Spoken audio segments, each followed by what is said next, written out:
В XIX веке прямо в сердце Азии развернулась настоящая геополитическая драма. Это история о том, как две колоссальные империи, Британия и Россия, сошлись в схватке за влияние.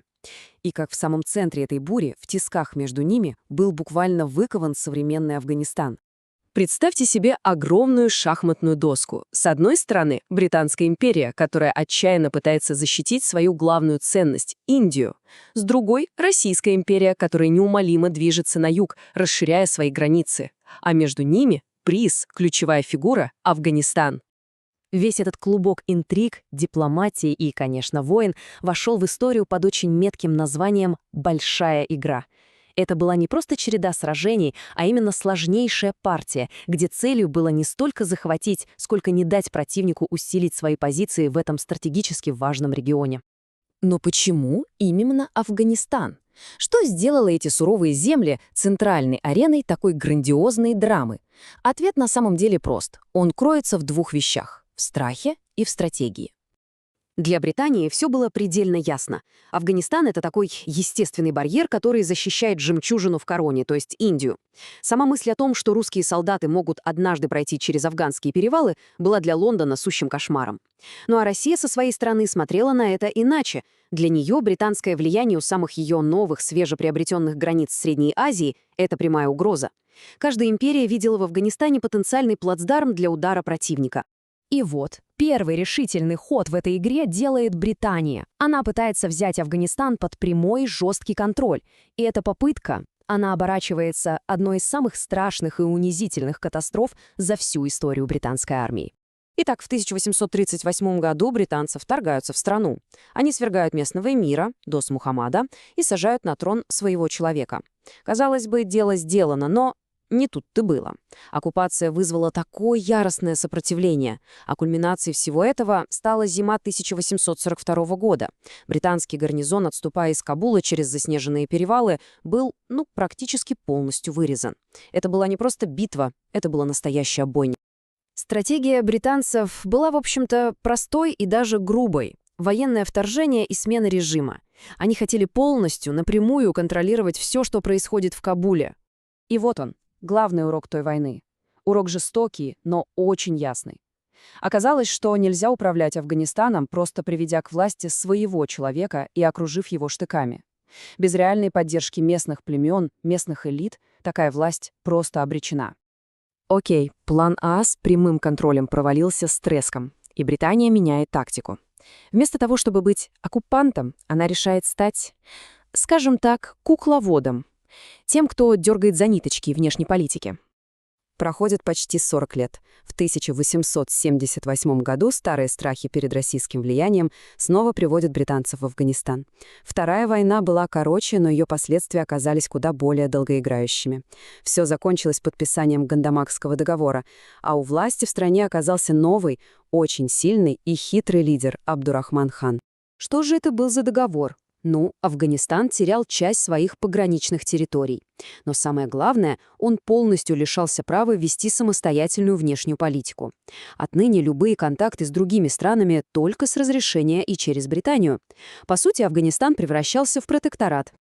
Вот она, кардинальная смена стратегии. Вместо грубой прямой оккупации – тонкий непрямой контроль.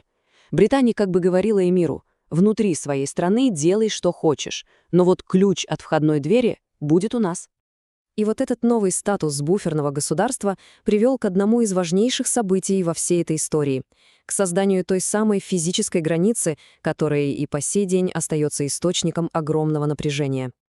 Новый эмир Абдурахман хан, которого не зря прозвали «железным эмиром», оказался блестящим и, надо сказать, невероятно жестоким политиком. Он мастерски использовал ситуацию. Он брал у британцев деньги и оружие якобы для защиты от России. А на самом деле, на эти деньги он создал современную армию и железной рукой начал подавлять всех своих внутренних врагов, силой собирая разрозненные племена в единое государство.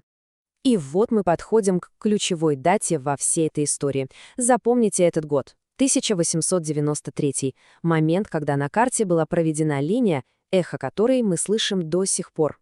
Именно в этом году эмир Абдурахман и британский дипломат по имени Мортимер Дюрант сели и договорились о границе. Эта линия, названная в честь Дюранда, должна была четко разделить сферы влияния и обезопасить Индию. Но была одна проблема, огромная проблема. Эта линия прошла прямо по землям пуштунских племен, буквально разрезав по-живому единый народ. И вот здесь до сих пор кипят страсти. С одной стороны, да, это граница, которую признал тогдашний афганский правитель, но с другой, для многих это просто колониальный пережиток, искусственно навязанная черта. И этот спор о том, законна ли линия Дюранда, продолжается по сей день. Большая игра постепенно подходила к концу. Империи выдыхались. Но контуры будущего афганского государства, созданные в этой игре, уже были определены на десятилетия вперед. Наступает 1919 год. Британия истощена Первой мировой войной. И новый афганский эмир Аманулла хан решает, что это его шанс. Он начинает короткую, третью по счету войну. Цель одна – вернуть Афганистану полный, безоговорочный суверенитет. И у него получается. Договор в Равалпинди окончательно ставит точку в этой истории. Итак, Афганистан стал полностью независимым государством. Вот только та форма, которую он приобрел за десятилетия большой игры, его границы, его жесткая централизованная власть – все это осталось. Фигуры на доске уже были расставлены. И это наследие живо до сих пор. Что мы видим? Навязанные извне границы, которые разделили народы, постоянное напряжение между сильным центром, Кабулом и регионами, которые хотят больше самостоятельности. И, наконец, сама национальная идентичность, которая во многом была сформирована именно этим статусом буфера между двумя гигантами. И вся эта история оставляет нас с одним большим вопросом. Так чем же был этот статус буфера для Афганистана? Проклятием, которое заранее обрекло страну на будущие конфликты? Или это был, наоборот, уникальный инструмент, который такие лидеры, как Железный мир, использовали, чтобы впервые в истории выковать единую афганскую нацию? Однозначного ответа, конечно, нет. И, как это часто бывает, правда находится где-то посередине.